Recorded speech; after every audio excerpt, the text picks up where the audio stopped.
Maryland State Police says ballistics examiners will continue testing firearms and tool marks casework using our current analytical methods. That's according to a statement issued today. The agency is maintaining its faith in ballistics evidence despite a Maryland Supreme Court ruling this week finding that the science is too fuzzy to accurately match a bullet to a specific murder weapon. If you're a fan of CSI or if you remember the DC sniper case, it's a good bet you're familiar with ballistics evidence. That's where expert examiners look at microscopic marks on bullets and shell casings in an effort to match them to the gun they came from. It's kind of like DNA for guns. Ballistics evidence was key in the case against DC snipers John Muhammad and Lee Malvo, who terrorized the region with a semi-automatic Bushmaster rifle that forensics examiners said matched bullet fragments left at crime scenes. But Maryland's court found that too often, when the same cases are looked at by different examiners, the conclusions come out different.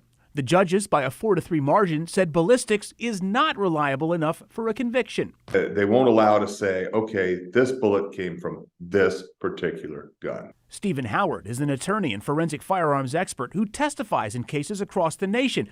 He says ballistics can be pinpoint accurate, but too often prosecutors and examiners make claims in court when there aren't enough microscopic marks to be sure. He says the case is a wake-up call for law enforcement. The problem is there's no national standard, a set of guidelines that says you must have A, B, C, D, E in order to have F, the felony. The association representing firearms examiners issued a statement today saying that the Maryland Supreme Court ruling is, quote, inconsistent with the research that has been conducted over many decades and will cast judges as amateur scientists when trying to assess ballistics evidence in the future. While the Maryland court ruling means ballistics evidence is not reliable enough to match a specific gun, it can still be used by prosecutors to narrow down the type or category of gun used, which can still be helpful in a case, but not the only basis for a conviction.